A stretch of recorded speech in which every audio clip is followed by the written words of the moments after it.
Witam wszystkich w rozmowach za barierę, gdzie jako typiczny internetowy znawca wypowiadam się na tematy, na które nie mam bladego pojęcia. Dzisiaj głównym tematem będzie Gothic. Co Gothicersi? Myśleliście, że o was zapomniałem? Tematów będzie kilka, pomiędzy tematami możecie przeskakiwać oczywiście standardowo, używając strzałek na górze. I jeśli ktoś nie widział poprzedniego vloga o Gothicu, tutaj możecie go zobaczyć. Tematów będzie kilka. Też pojawią się z boku adnotacje do konkretnych tematów. Jeśli właśnie kogoś interesuje tylko konkretny temat, to może kliknąć w adnotację i ten temat zobaczyć. A tematy, jakie dzisiaj poruszymy, to będzie Gothic 3 i ELEX. Czy oficjalne prace nad ELEX-em przekreślają szanse na wyjście Gothica 5 i czy Gothic 5 ma szansę spotkać taki sam los jak Half-Life 3. Po drugie, porozmawiamy sobie o ewentualnej możliwości wyjścia remake'a Gothica, nazwijmy to Gothica HD. Kolejny temat to będzie list do studia Piranha Bytes. Tak, nie zapomniałem o tym. Kolejnym tematem będzie pokrótce opowiem o umieraniu modowania, czyli w skrócie o komentarzach z poprzedniego vloga. I ostatni temat to będzie poruszenie tematu najnowszych modów, jakie mają szansę wyjść w najbliższym okresie czasu do Gothica. Między innymi Strong Hand i co najważniejsze dzieje Korinis. Ogólnie jeśli ktoś chce pomóc w stworzeniu tego moda, to niech tutaj wejdzie, ponieważ jest potrzebna pomoc w dokończeniu prac nad modem. Ci, którzy chcieli pomóc mi w stworzeniu moda, też wejście w ten temat, jeśli was to interesuje. Dobra, zaczynajmy. Po pierwsze, Gothic 5. Czy prace nad ELEX-em oficjalnie przekreślają możliwość wyjścia tego tytułu? Ogólnie wiadomo już, że ELEX jest nazwijmy to w fazie alfa produkcji, więc na pewno wyjdzie. Ale tutaj możecie kliknąć w adnotacjach, jest fajny materiał TV Gry, który krótko, ale mówi co nieco właśnie na temat ELEX-a. I tam możecie zauważyć, że oni powiedzieli, że twórcy częściej używali słowa Gothic niż ELEX, bardzo dużo sugerując, że to będzie do Gothica podobne. Widzieliśmy ELEX-a, tak. następcę Gothica, można tak powiedzieć. Gothica. Zresztą słowo Gothic się bardzo często pojawiało na prezentacji. Ogólnie co chodzi o ELEX-a, bo też chcę się wypowiedzieć szczegółowo na jego temat, będzie nakręcać jakiś inny film. Tutaj ewentualnie dam link, jeśli ten film będzie już gotowy.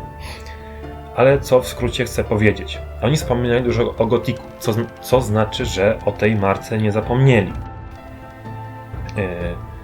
I dlaczego wspomniałem o Half-Life 3? Dlaczego, że Gothic może spotkać ten sam los? No bo największym problemem w wyjściu jednej i drugiej gry jest to, że ludzie mają duże wymagania. Oczywiście większe wymagania ma Half-Life 3, ale ogólnie problemem z Gothica 5 jest to, że twórcy nie wiedzą dokładnie, jak mieliby temat ugryźć. Czy kontynuować przygodę z trójki, z Arkani. The status is that we have the right to make another one, because the expectations of this is very, very high. Ale czym się różni gra Gothic od Half-Life'a? To, że jedno tworzy studio Piranha Bytes, a drugie studio Valve. Valve to od razu każdy wie, że to Steam. Co to oznacza? Że oni mają tyle hajsu, że nie muszą się przejmować tym, że nie wydadzą Half-Life'a trójki.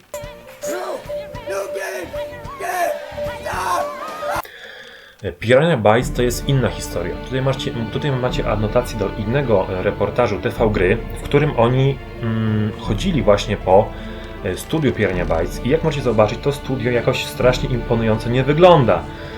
Nie wygląda to jak jakiś, nie to że Valve, ale nie jak jakiś Rockstar czy EA. No same gry pokazują, że jakby strasznie Piranha Bytes kasą nie śmierdzi. Co to znaczy? To znaczy, że teoretycznie załóżmy, tak, że jeśli ELEX byłby porażką, załóżmy finansową, tak, nie przyjąłby się, nie zarobiłby. I studio Piranha Bytes stanęłoby tak pod ścianą, że w stylu kurde, robimy nową grę, która też może być słaba, czy zrobimy Gotika, o którym każdy słyszał i to będzie na pewno sprzeda, bo w tytule będzie Gothic. Do czego zmierzam? Do tego, że teraz mamy taką modę na odgrzewanie. Póki co ta moda na odgrzewanie szczególnie dotyczy filmów, na przykład ostatniego Ghostbusters. Może i dotknąć to gry. I wiecie, szkoda by było, gdyby Gothic wyszedł 5, że to byłby tylko taki skok na kasę. Ale póki co na razie zostawmy ten punkt, przejdźmy do kolejnego punktu, czyli możliwości remake Gothica, nazwijmy to Gothiciem HD.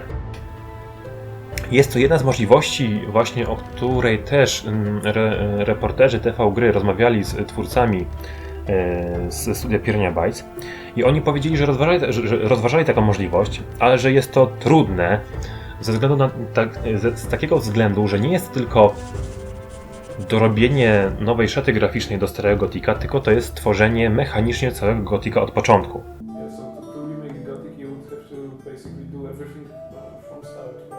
Yeah, because the engine isn't. Yeah. Oczywiście też uważam, że to byłoby konieczne, no i trudne, no bo Gothic jednak, co chodzi o mechanikę, był toporny i miał sporo bugów, więc na dzisiejsze standardy on musiałby być zmieniony. Więc taka byłaby trudność. Ale nie jest to też niemożliwe, ponieważ wyszły mody do Gothica, które właśnie przenoszą częściowo Gothica w świat HD. Ostatni mod, o którym mogliście słyszeć, to jest Strong Hand.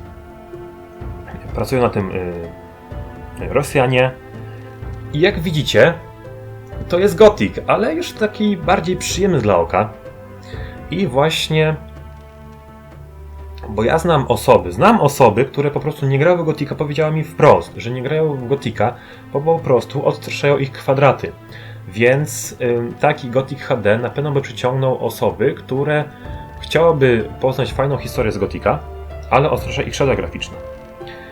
I wiecie, może być taka teoria, że na przykład jeśli kiedyś tam studio Piranha Bytes planowałoby wydać Gothica 5, no to nie zaszkodziłoby tak, brzmiałoby logicznie, że może wydamy Gothica 1 w HD, żeby zapoznać nowych graczy, których odpycha grafika z normalnego Gothica 1, żeby zapoznali się z fabułą Gothica 1, żeby zachęcić ich do kupna Gothica 5. Wiecie, ogólnie pomysł nie jest tak szalony, bo to nie byłaby pierwsza gra w HD, która wyszła. Dobrym przykładem gry, która miała sukces, co chodzi o HD, jest Serious Sam. Serious Sam pierwsze i drugie starcie wyszło w wersji HD. Jak możecie zobaczyć, gra nie bazowała na fabule, tylko bazowała na napisaniu, więc jeśli kogoś odstraszała szata graficzna, dzięki temu mógł zagrać w tą grę. Ja też grałem w HD i fajnie się grało. Właśnie ci, których odstraszała szata graficzna, mogli pograć w Serious Sama z ulepszoną grafiką. Kolejnym przykładem jest na przykład Doom, który nie jest jakby stworzeniem Dooma od początku, ale też jest pokazane, że można stary tytuł wydać teraz ze starymi mechanikami i może się przyjąć, bo Doom się naprawdę dobrze przyjął. No może poza multi, ale mniejsza z tym. Kolejnym punktem, o którym... dlaczego w ogóle o tym mówię? Właśnie. Mówię o tym wszystkim dlatego, że teraz przejdźmy do trzeciego punktu, czyli do listu do studia Piranha Bytes. Mówiłem o tym wszystkim dlatego, że może na początku porozmawiamy o samym liście. To nie to, że o tym liście zapomniałem, tylko ja czekałem na dobry czas, żeby ten list napisać. A teraz moim zdaniem jest najlepszy czas, ponieważ po pierwsze wiemy, że Elex wyjdzie, czyli nie ma już co gadać o Gothicu 5. Plus teraz przy promocji Elexa bardzo dużo twórcy mówią o Gothicu, czyli to jest moim zdaniem też dobry czas, żeby zapytać o Gothica. I jakie pytanie można byłoby zadać? No na przykład można by było zadać pytanie, w jaki sposób konkretnie twórcy Elexa będą wzorowali się na Gothicu, tworząc właśnie swoją nową grę. Czy na przykład można byłoby ich zapytać, czy Elex dostanie program, który umożliwi łatwe modowanie gry podobnego do Gothica. Czy rozważają właśnie tworzenie modów przez fanów na skalę jak w Gothicu 1 czy 2.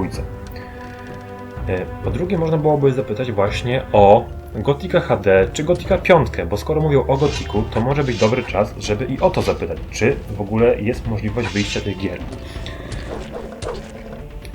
Ogólnie jest jeszcze pytań kilka, niektóre pisaliście pod poprzednim filmem. Jeśli macie jakieś pytania, możecie pisać je właśnie w komentarzach czy w wiadomościach do mnie.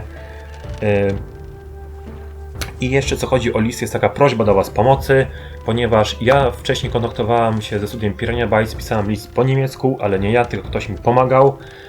I teraz tak, jeśli ktoś umie niemiecki, albo zna osobę, która mogłaby napisać list po niemiecku, to chętnie bym prosił o pomoc. Możecie ze mną się kontaktować, macie do mnie kontakt w opisie. Bo ogólnie studio Piranha Bytes jest naprawdę miłe. Ostatnio jak do nich właśnie pisałem, to dosłownie odpowiedzieli mi po kilku godzinach. Tyle, że list był po niemiecku, ten pierwszy. A jeśli nikt nie będzie mógł pomóc, no to napiszę ten list po angielsku, ale nie wiem z jaką szybkością oni odpowiedzą na list po angielsku. I teraz, dlaczego o tym wszystkim mówię? Właśnie ten mój poprzedni film, jak na takie moje trochę pieprzenie smutów, miał dość sporą oglądalność, dlatego że trafił na niektóre fanpage o Gotiku.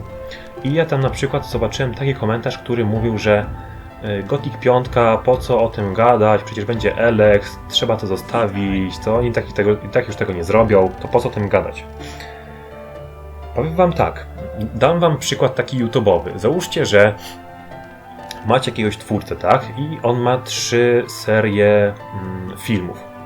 Pierwsza seria zbiera na odcinek średnio 10 000 wyświetleń, druga zbiera 1000 wyświetleń na odcinek, a trzecia też zbiera 1000 wyświetleń na odcinek. No i ten gość sobie myśli, kurde, no przydałoby się z którejś z tych słabszych serii zrezygnować, żeby poświęcić więcej czasu tej lepszej serii. I teraz tak, z której serii zrezygnuje? Taką, która jest po prostu słaba, czy taka, która mimo, że ma mało wyświetleń, to są ludzie, którzy się interesują tym, tak? Lajkują, piszą komentarze, mówią o tym cały czas, chcą nowych odcinków. No oczywiste jest to, że zachowa tą serię, którą się ktoś interesuje. Właśnie mi o to chodzi. Niezależnie, czy jest jakakolwiek szansa, że wyjdzie Gothic HD czy Gothic 5, niezależnie, czy jest duża czy mała szansa, że twórcy Elexa stworzą program, który pozwoli na łatwe modowanie gry, czy nie stworzą, na pewno, jeśli twórcy zauważą, że jest zainteresowanie tematem, na pewno w priorytetach im to skoczy do góry. No bo jeśli ludzie tak będą mówili, że są zainteresowani nową częścią Gotika, albo że są zainteresowani modowaniem nowego Elexa, to na pewno twórcy Elexa bardziej wezmą to pod uwagę. Witaj. Bo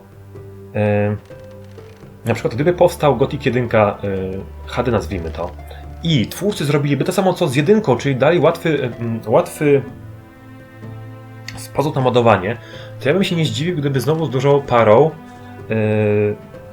ruszyło modowanie jakby Gotika, tylko że HD. I powstałyby właśnie duże mody do tej gry. Ale już dobra, dość o tym temacie. Kolejny temat to jest krótko o umieraniu modowania, czyli o poprzednim moim filmie o Gotiku, czy ogólnie o modowaniu. W sensie vlogu. On miał duże zainteresowanie, powstało dużo komentarzy. Niektóre były strasznie długie i jest ich dużo i fajnie pisaliście tam niektórzy, że na przykład nie do końca robię dobrze, że porównuję mody duże z Gotika z małymi ze Skyrima. Fajna też była krytyka pod tym filmem. Chciałbym trochę więcej,